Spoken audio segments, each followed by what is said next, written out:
same sonic spectrum where we're all Yeah. kind of like in the middle high frequency range, and my stuff gets lost with the keyboard player, or vice versa. They're fighting against each other, and there's Yeah. only so much space in the mix. Yeah, exactly. That even like there was a band I used to do sound for here locally on occasion, and their keyboardist who just kicked ass every time, but he would insist on bringing his B3 and the Leslie with him. So Wow. it was That's a good 20 minutes to half hour of just getting it loaded in and set up on stage. But I think I might have a slipped disc or two from having to deal with that. But yeah, we know a guy like that too. Shout out to Bump City Brass and Phil over there. He drags oh really? yeah, he drags him everywhere. It's like he's like a hero. Yeah. I mean, then again, if I owned a Hammond and a Leslie, I would probably be trying to do the same thing. Yeah, they just sound amazing. Right? Yeah. So why not just dive into it, right? But if you're a sissy like us and you can only lift about 12 ounces, Yeah. then- Then just until it becomes an addition on your pedal board, which then gets to weigh 10, 12 pounds. yeah, I think my pedal board is now heavier than my amp now. I don't know Really? if that's a good or bad thing. That's- It's potentially.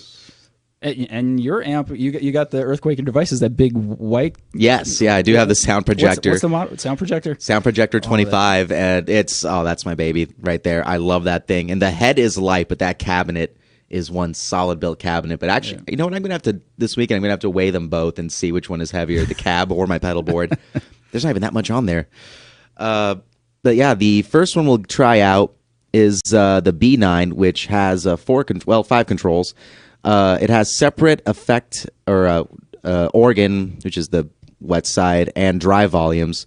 It's got a mod control and then click, which is like on some of the old organs. That attack kind of. Yeah, that kind of mechanical sound that pops up, and I like the artifact noise like that. And then it's just got the dial for the rest of the 9 organ sounds you can try. And there's particular ones, that emulate on there, like the Fat and Full is the B3. Then there's the Jazz and a couple other models on there. Of course, you can't call them out directly, but all pretty much there. So let's turn it on. And I got everything at noon to start with.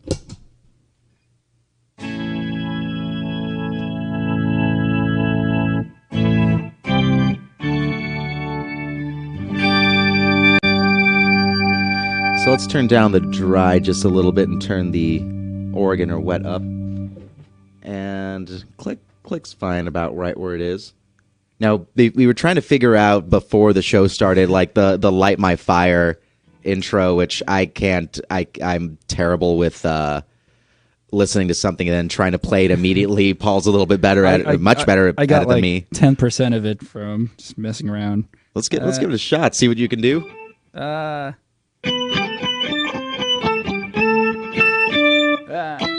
That's about as far as I got. Yeah. Nope, not it there. Remember, I didn't sleep very much. That's why it's not because I'm a shitty guitar player. It's United Air's fault. Yeah, exactly. Yeah, you definitely are not a shitty guitar player by any means. But yeah, flight and then a 2-hour drive back from where you were supposed to land in the first place will definitely tire out the hands. But here, I'll give it a shot here. Well, not Light My Fire, but. Whoops. There you go.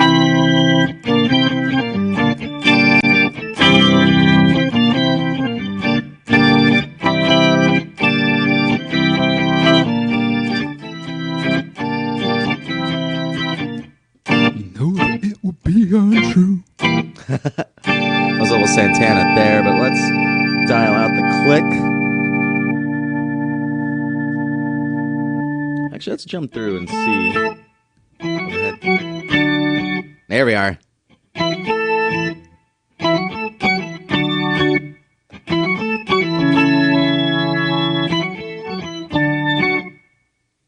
Nice. So, of course, these are digital pedals. So, at least with actually with all of them here today, it is DSP, digital signal processing, but it's pretty good. I mean, like before these kinds of things were around, and I would try to get an organ type of sound with my rig.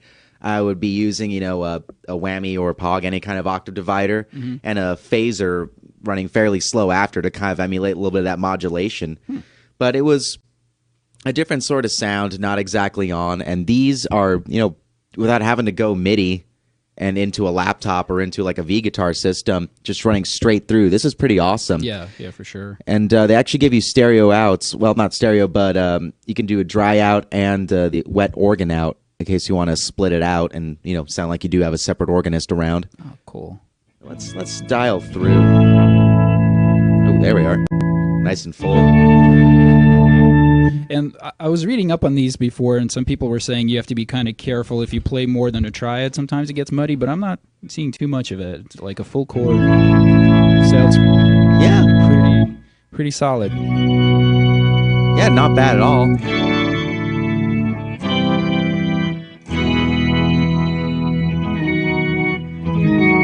Yeah.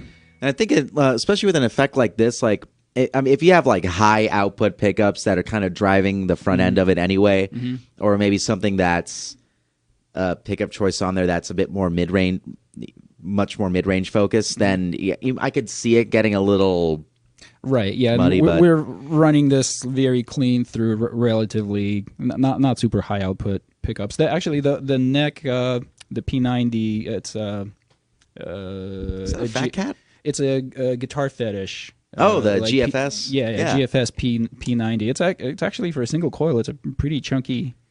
So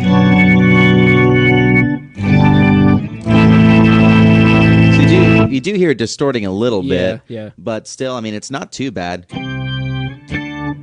Just doing octaves. That sounds great. Yeah, the octaves are sounding really good. And I'm sure when you go through the different settings on here, you'll try something different. Shall we try something different on here? Sure. So what it gives you, fat and full, jazz, gospel, classic rock, bottom end, octaves, cathedral, continental, and bell organ. Now, I like the Vox Continental sound, so let's see what that one sounds like.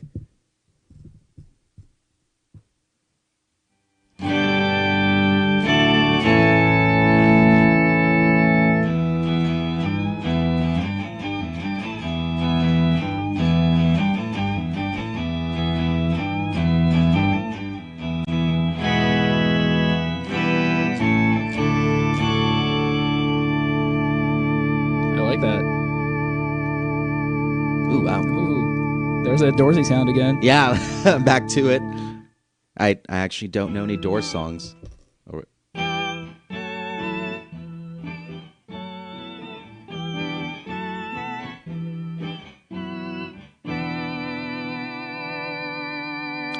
Nice. Totally. I can't put my finger on what it sounds like. This sounds like a ton of Doors songs. And I think Ray Manzarek, he did use a B3, I believe. And my favorite was he had that little mini Rhodes up top, which I would love to find on eBay, and I could never afford them the couple times they ever do pop up. Can you play those things? Can you play them? Can you play keyboards at all? Kind of, yeah. Only enough to pass the piano proficiency test I had to take in college, and even then my teachers were usually just shaking their head and go, "See, now get the hell out of my office." It worked out enough for me. I didn't end up with a degree, but still. Can you? You much of a keyboard player? Not really. I tried to get into it a couple of years ago where I actually practiced for a few months, and I was starting to get there, but then I stopped practicing and it all went out the window. Oh, yeah. Yeah, it's something you definitely have to keep up. Yeah. And even I got a City College catalog in the other day to the house and saw the introductory piano lessons in there, and might not be a bad idea. Help me out in a few ways. Unless there's a listener out there that wants to cut me a deal on private piano lessons, hit me up. But in the meanwhile, I'll at least try to emulate using these things here. Now, could you see yourself using these very much and this kind of idea? Sure. Yeah? Yeah. Let's see. Let's try classic rock. Go for it. Classic rock. Man, I'm underpowered here. You got the... Yeah, it's just the difference in these two guitars. Classic rock. I wish we had some distortion going here.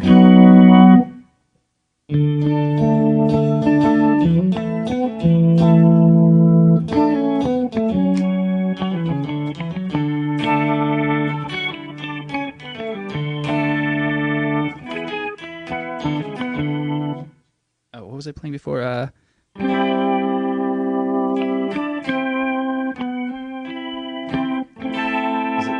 Trip the Light Fandango, that Yeah. song. Wow, I can't remember what it is. Whiter Shade of Pale. Is that what it is? Yeah.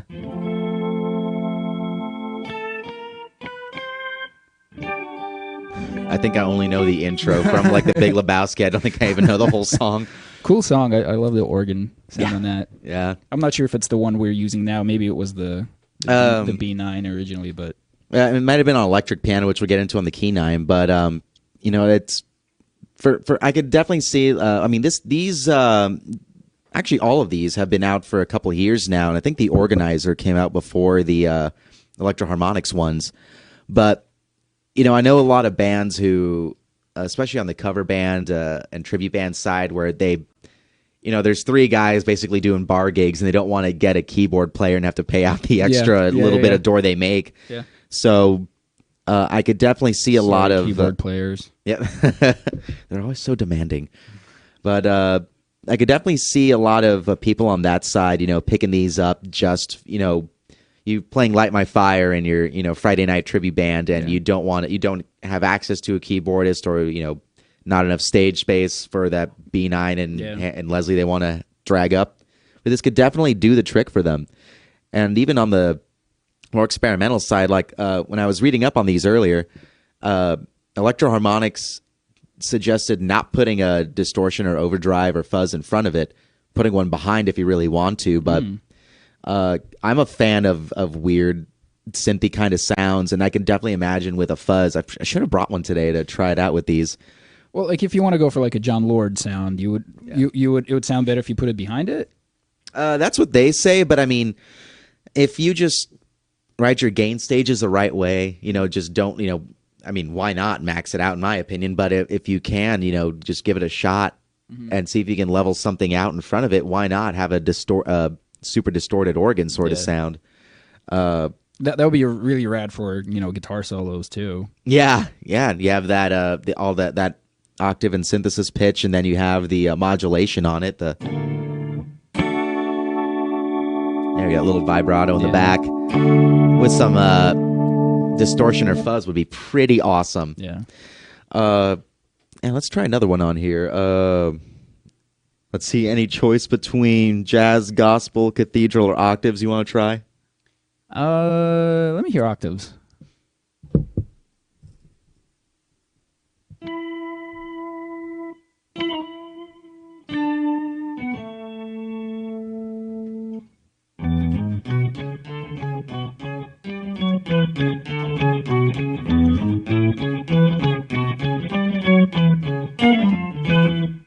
Nice.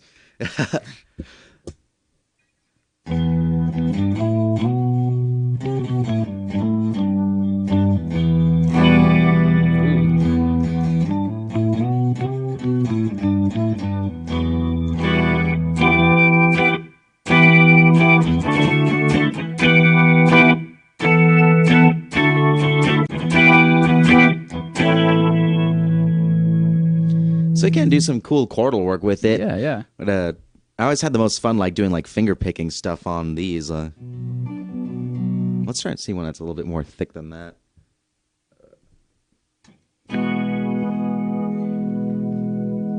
This is back on the classic rock one, but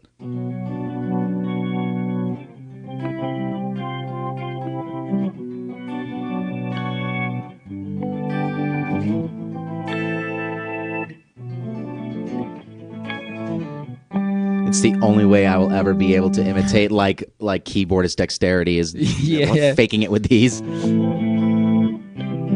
I guess this could be kind of cool for like even if you're just like a solo singer songwriter type performer, where it's not just you and an acoustic guitar, which is, you know, a dime a dozen. Everybody does that. Throw one of these in front of it, and it's like you're playing to a piano. Yeah, so you could even start up a chord progression with these in a looper. Yeah. Or with or your guitar in a looper, and then do the organ solo, or vice versa, however you want to do it.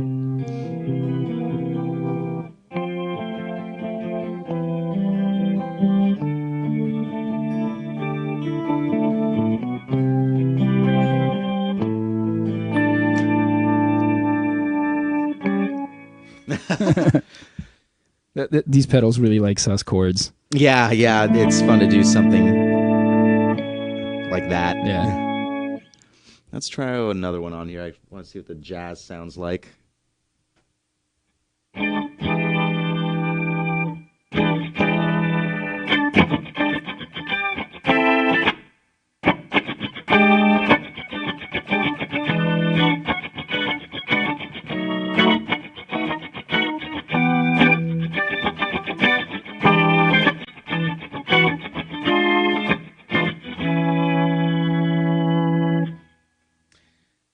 Yeah, very nice and cutting and very funky. I figured you would like that one. Yeah, yeah.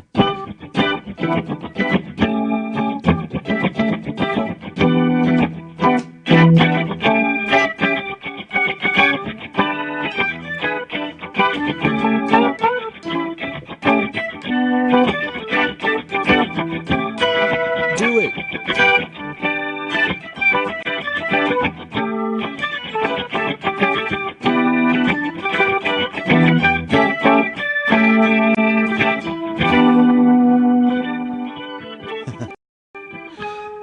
I think the idea we just had a little bit ago, the singer-songwriter, with a looper and these, that can open up quite a bit, especially like dialing up the clicking, having that little percussive attack on there. Pay attention, you hippies.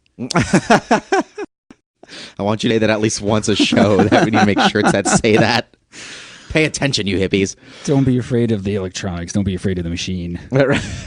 Speaking of which, are these buffered or true bypass? I believe they are all true bypass. Cool, nice. And they, while we're on it, the all from Electro-Harmonix, the B9, Key 9, and Mel 9. We'll review those other two in the second half of the show. Are all 22130, and the Earthquaker device's organizer is 185. And you can always pop into Pitbull Audio, come see me, and we can try them out and see what you think. It's a lot cheaper than paying your keyboard player, and also saves you the backbreaking work of hauling in all the keyboard stuff. Yeah, well, let them do it. Yeah, you don't have to be there. They're taking up all that space on stage. Make them suffer. Make them sweat.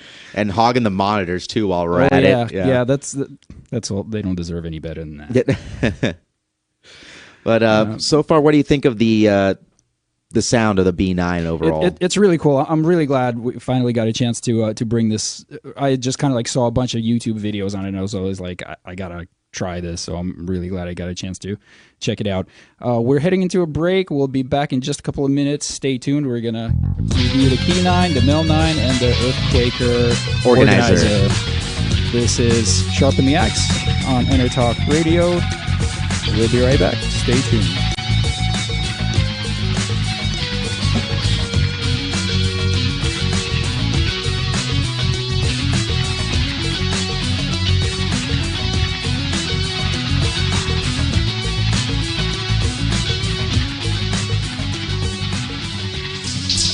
Are you serious about your music? Are you ready to run?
Welcome to Sharpen the Axe. Explore the bleeding edge of guitar and bass gear.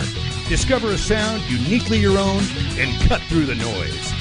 With your hosts, Eric Lucero and Paul Berezetsky. Hey, everybody, and welcome back. We got more toys to play with. Toys are good. Toys are fun. Toys for Christmas, everybody. Mm-hmm. So next up, we got the Key9, which is their electric piano emulator. And ever since I think, well, it wasn't the first time I ever heard a Wurlitzer, but when I heard the way the Wurlitzer was played, kind of overdriven in a band called the Blood Brothers on their Young Machetes album especially, I grew to love the sound of them. And, listening to like Herbie Hancock and other stuff when I was younger, growing to love it that way. So let's turn this guy on. And, let's start with the second setting, which is the whirly sound.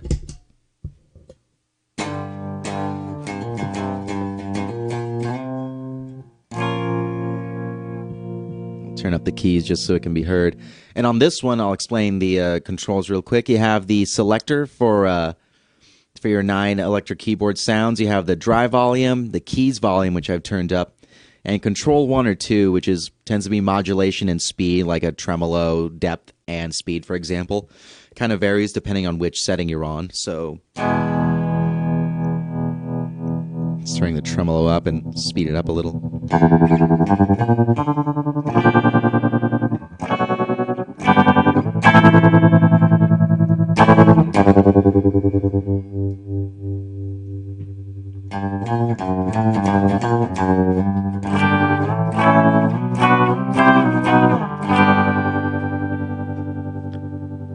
So it's not quite as thick and present as it's been on the B9 so far, but you still kind of get the idea on it. So I'm going to max out the keys volume there and turn down the dry a little bit.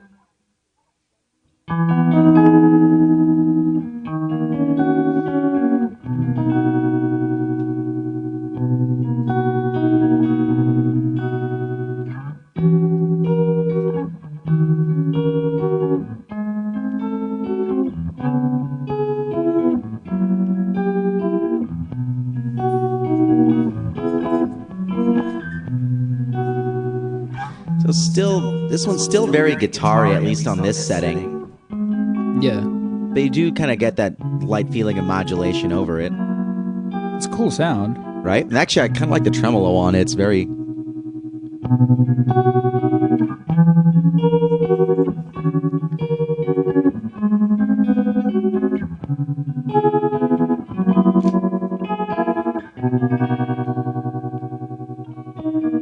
Nice. And you do get, you got 8 others to try on here, so let's try what the first setting is like.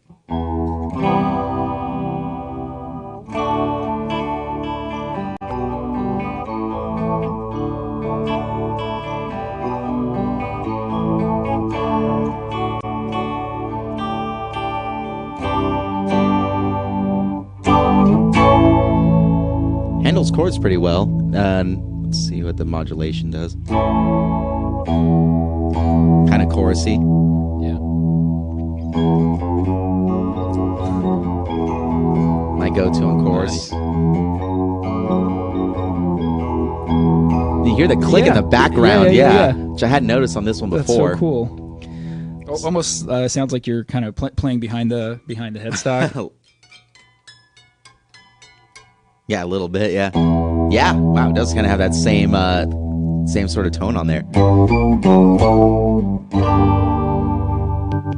So this here, the suitcase. Give this one a try. I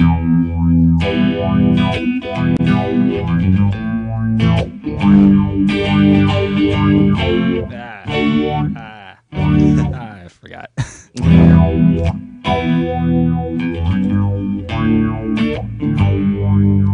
I forgot the next chord. Yeah. More than I know. There we go.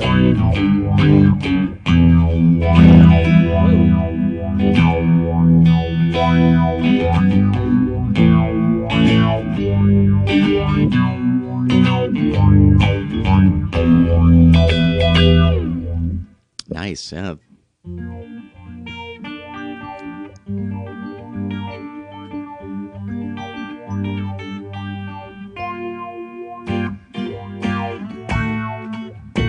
Which one is that we're doing? This is the key 9 on the suitcase sound. Suitcase. And I'm noticing on this one, it's not quite as present or thick.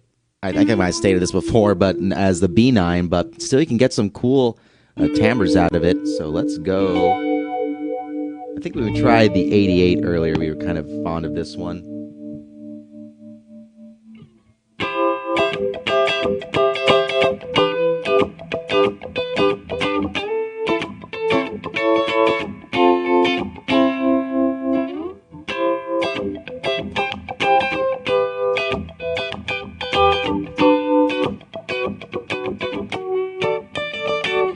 This one does have an organ setting on there. Let's see how we feel about that one.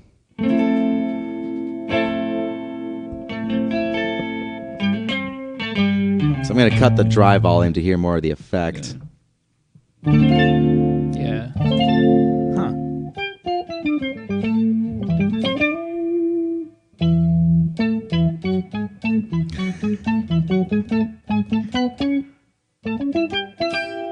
Charge!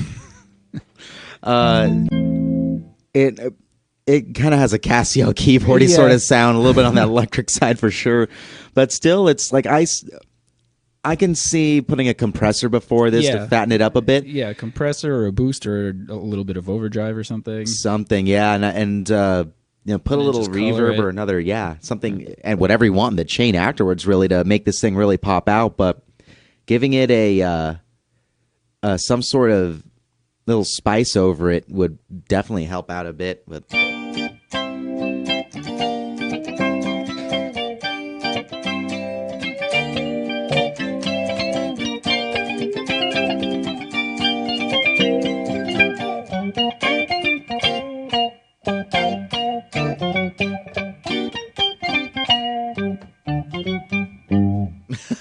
definitely has that toy organ sound. So this again, may not replace the cat you got on the whirly behind you and the band, but still, it's another cool timbre to have around. Another spice, something else on your spice rack, so to speak. We're in a spice rack now. I thought we were doing beer flights. Oh yeah. We're mixing our metaphors here. Yeah, we are. We can't keep anything straight. Let's give it a shot. Wait. Hold on. Go ahead. Yeah.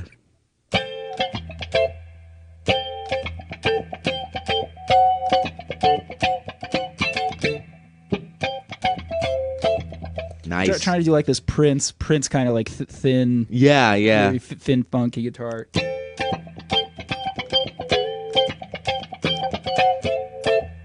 think I want to dance. And rest in peace, that shredder right there. Let's try the Mel 9 out of the B9 Key 9. Oh, there's also a C9 too, which has even more emulated organ options, and that one's also 22130. The Mel 9 is my favorite because I love the sound of the Mellotron, and they're really hard to come by, and even the resurrected ones are still, I think, like $4,000 or something. Wow. But this thing sounds pretty freaking I wish awesome. we knew more Beatles songs. Yeah, for being one of the most popular bands of all time, it's like many other bands in that same vein. I just know almost nothing of them. Yeah.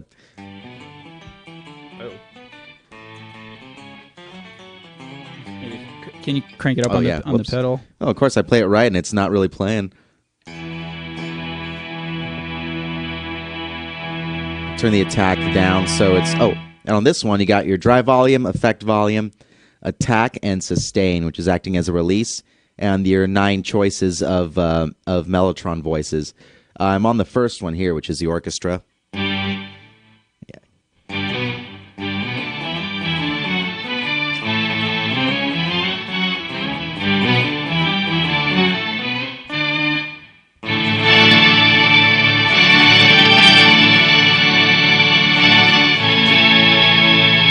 This one can handle chords actually pretty well. I was most excited for this one when we started getting like preview videos from Electro-Harmonix about these, and I loved it as soon as it came in. And did we lose power? Oh, our power supply just died. Wait, we got it for a minute. There we are. Oh no! Wow, of course. We were using a pedal train Volto that I thought was fully charged, and apparently it was not. Can we just plug this one into it and just take this one out? Yeah. We'll just yeah.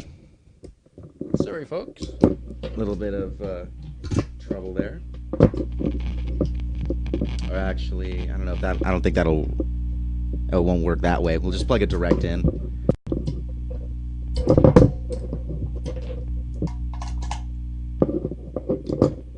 Sorry about the technical difficulties.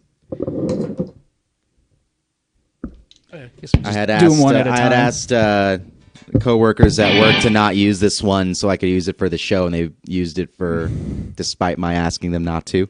Or maybe because of it. Yeah, I wouldn't doubt it. Go ahead. Whoops, it's a little hot. Hold on.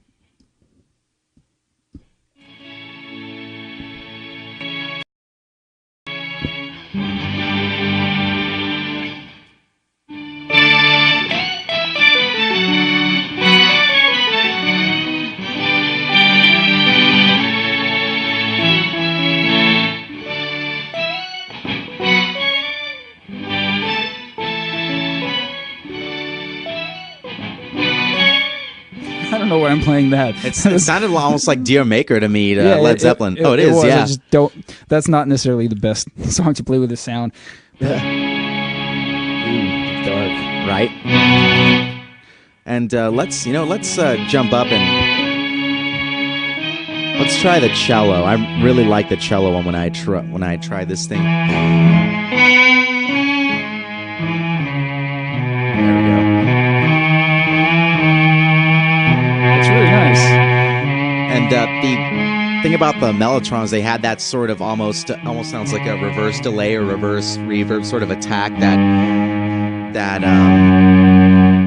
that like swell in, and especially on the cello one here, like put a like we've been mentioning, a good drive fuzz distortion along with it, and you got something pretty doomy and heavy with it.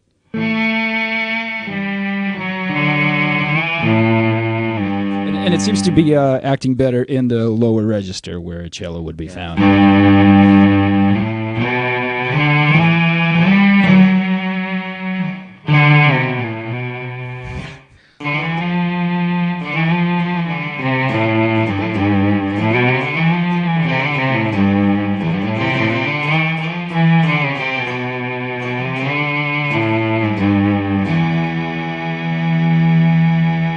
It's got that really woody kind of sustained sound. Right, yeah. It sounds pretty legit. I like that a lot. Now I think this is the most unique one out of it, and the other ones very directly sound like an organ and unmistakably or keyboards.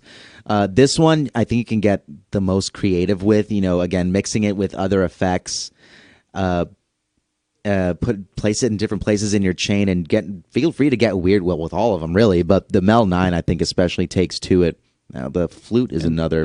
Go ahead. Is the cello sound something that was found in the original Mellotron, or did they kind of stumble onto this sound? All of these sounds are from the original Mellotron, really? Yeah, or emulate the voices that were available on the original one. Cool. And I remember like the flute when we're about to try here stuck with me because of Ike Owens in the Mars Volta using this the Mellotron flute sound a lot.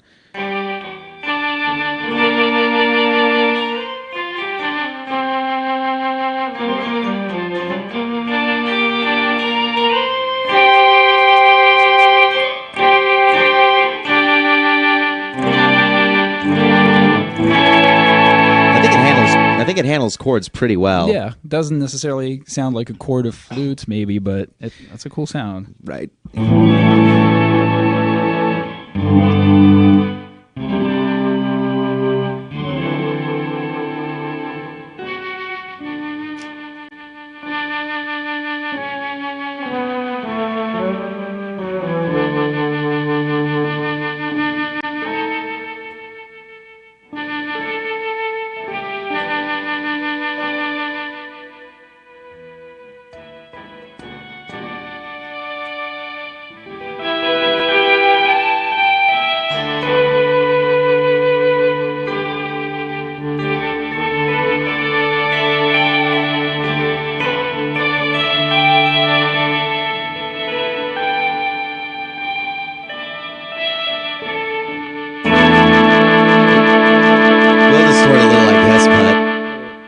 What's that? I guess it would distort a little bit, but I guess that's just our system here.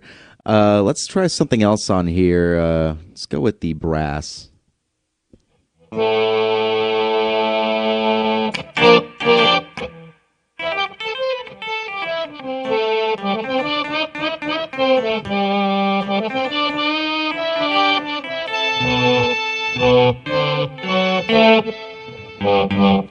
I used to know this. I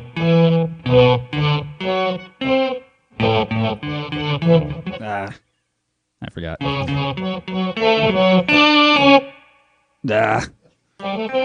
had a long night. Shut up, Tino.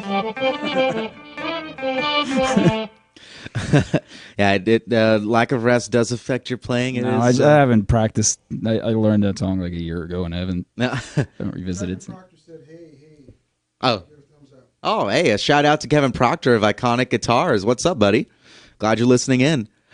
Now, let's try this. We found these ones funny in the shop, but you have low choir and high choir on here. So let's try the high choir.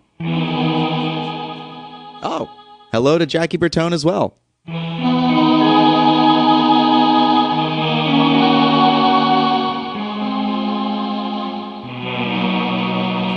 I really thought you were about to start a video Kill the Radio Star. I wouldn't even know where to begin with that.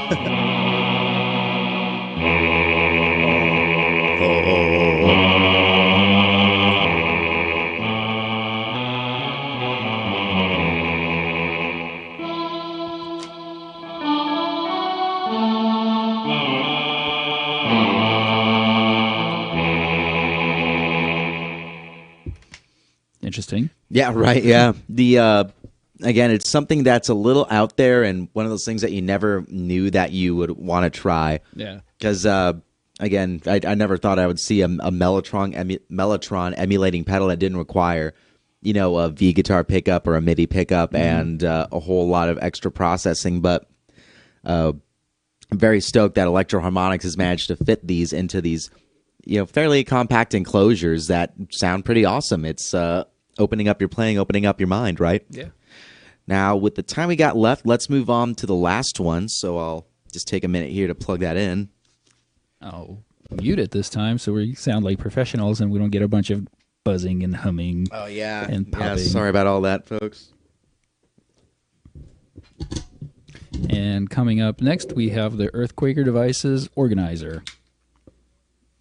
Earthquaker makes a lot of really far out stuff, too. Yeah, they. I remember hearing them described once as the guys who purposely made the broken pedal sound, but it sounds awesome, which it does. So there we go. Slippery rascal. Yeah, and hopefully it'll stay on the end of the table.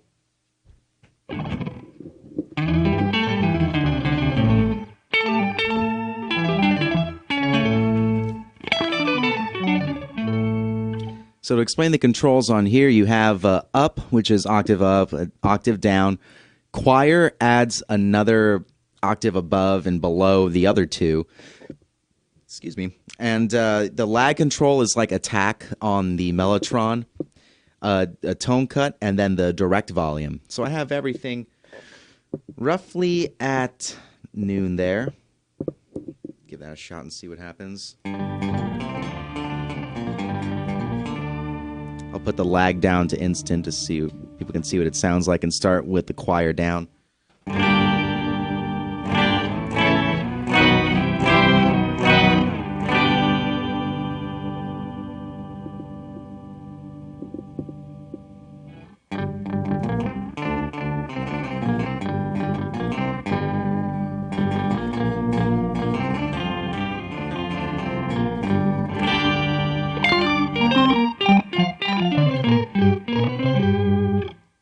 So it's got the sort of quirky church organ-y sound, which it's, I think if I remember the literature right, that Earthquaker provides, they call it like guitar organ or something like that.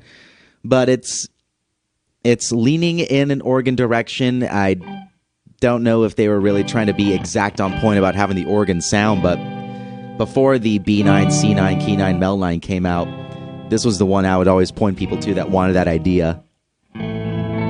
I still point him in that direction, in this direction, actually. It's for different flavor. So now I'll add in the choir to see what that does while Paul plays.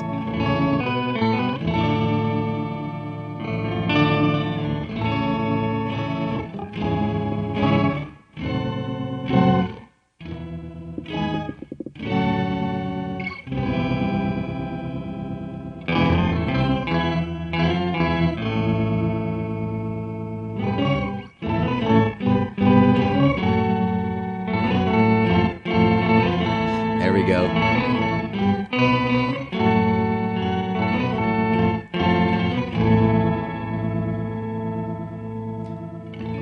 And although I was tripping you guys out earlier, the when you turned the lag up, it kind of comes as a swell behind your playing. There we go. Turn it up even more where it drives me crazy.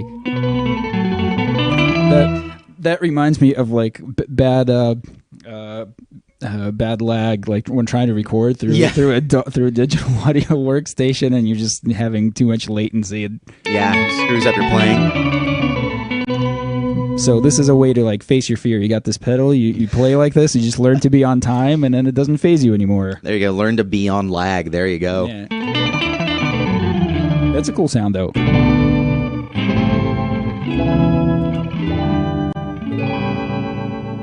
Ooh, nice tail to that. Right? A little bit of vibrato in there to give it some effect.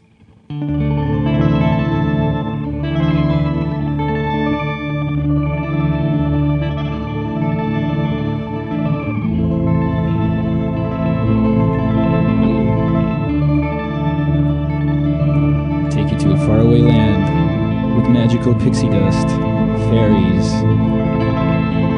This is gonna have a little bit of the weirdness, that pixie trail that's in their Rainbow machine, which is another wild pedal that Earthquaker Devices makes.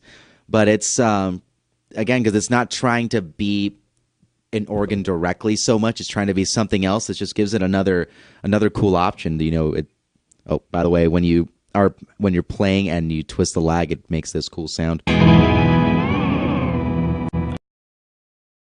Behind that and that going.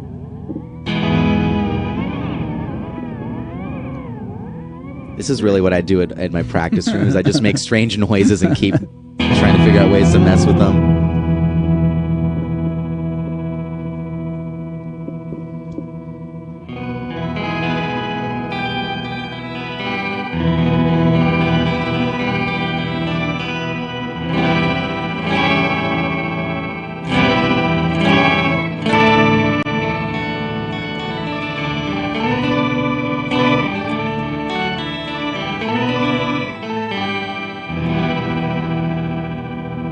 That's pretty awesome. I really dig that. You could do so much creative stuff with this. Yeah, it's. I mean, again, as we've established, Earthquaker is known for that, for their the weirdness. It sounds like a broken pedal, but it's still musical. Yeah. And this is absolutely one of those cases. I mean, out of the four that we've tried here today, Paul, which do you see yourself gravitating more towards? Probably this one and the B9. Right on.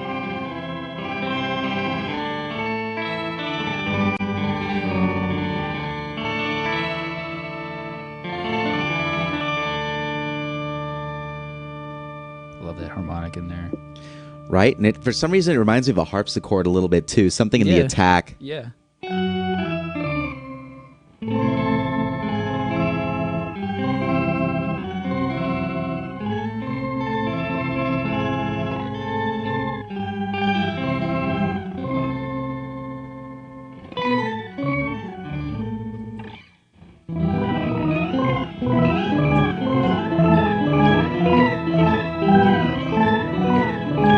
I think I took too much.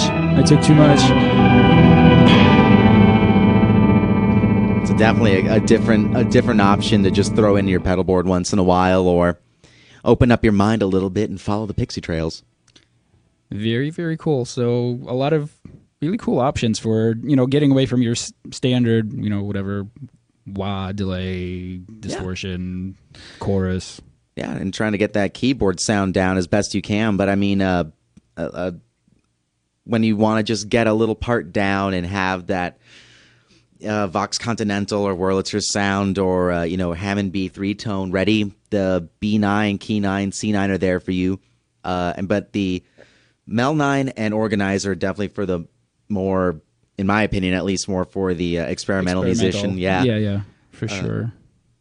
And again, that add effects around them before, some drive before or after, and phaser or tremolo after, and you can definitely do some cool stuff.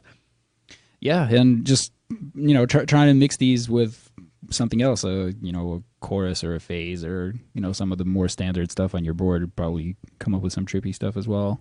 True, and actually I think that might end up helping a lot on the Key 9, is adding a univibe or something similar, and getting boosting it and getting a little bit of character out of it. Mm-hmm.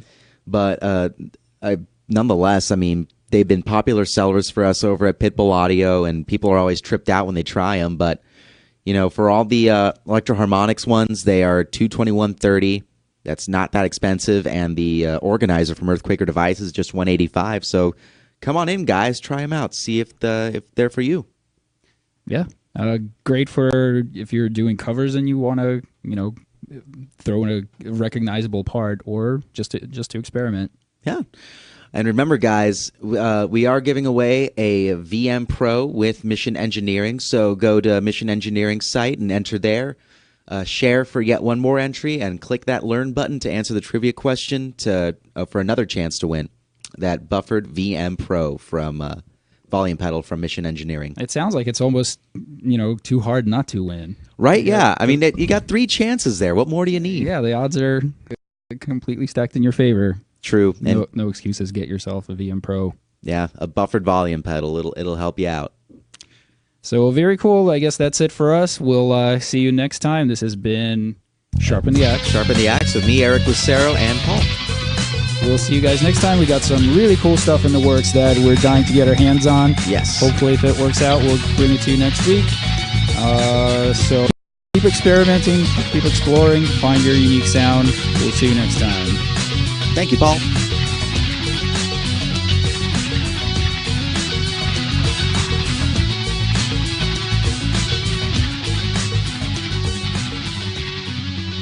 You know what's all around you every waking moment of your life? Marketing. You're choking on it. I'm Scott Robertson, and when it comes to strategic PR, branding, and marketing, I've seen it all. And actually, I'm still seeing it because bad marketing never sleeps. Join me each week on May the Best Brand Win, right here on EnterTalk Radio, and learn how to make the marketing for your brand unforgettable. Hi, this is Tim Dolbear from Eclectica Studios. I'm a full-time mixing and recording engineer. I work with Grammy winners, labels, and indie